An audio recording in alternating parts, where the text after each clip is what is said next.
შთაბეჭდილებების მხატვარი, იმპრესიონიზმის ფუძემდებელი. კოდმან ერთ-ერთი გამორჩეულია ფერებისა და ფორმების გამოსახვაში. ფერის საშუალებით ის გამოხატავდა საგნების არსს, მათ ესთეტიკურ ღირებულებას, გარემოსადმი მათ შესაბამისობას ან შეუსაბამობას. იმპრესიონიზმმა სახელწოდება მიიღო სწორედ მისი ნახატისგან. შთაბეჭდილება, მზისამოსვლა.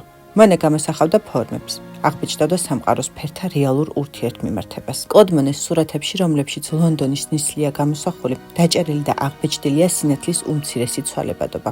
მხატვარი სიუჟეტებს თანამედროვე, ყოველდღიურ ცხოვრებაში ეძებდა.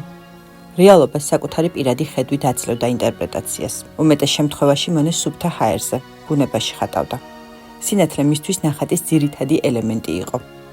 ის უარს ამბობდა ბნელ ფერებზე, იყენებდა ნათელ, წმინდა ფერებს და ცალკეულ ფენებად დებდა ტილოზე. ის არ ეძებდა იდეალურ სილამაზეს, მარადიულობას, რაც კლასიკურ ხელოვნებაში მთავარი იყო. 1874 წლის 15 აპრილს ცნობილ გამოფენაზე მონე იმპრესიონიზმის ახალი მოძრაობის თავკაცად აღიარეს.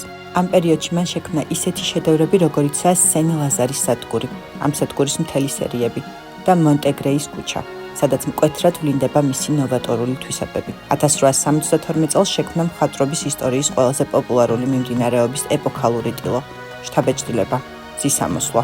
იგი დღისა და ღამის სხვადასხვა მონაკვეთში სხვადასხვა შთაბეჭდილებას ახდენს.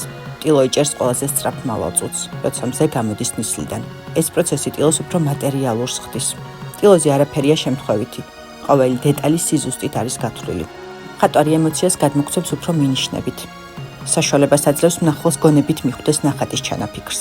მონე 60-იანი წლების დასაწყისიდან 90-იანი წლებამდე მრავალფიგურიან კომპოზიციებს, პეიზაჟებს, პორტრეტებსა და ნატიურმორტებს ქმნიდა. ხოლო 90-იანი წლებიდან სიცოცხლის დასასრულამდე 1926 წლის 5 დეკემბრამდე მხოლოდ პეიზაჟურ ფერწერას მისდევდა.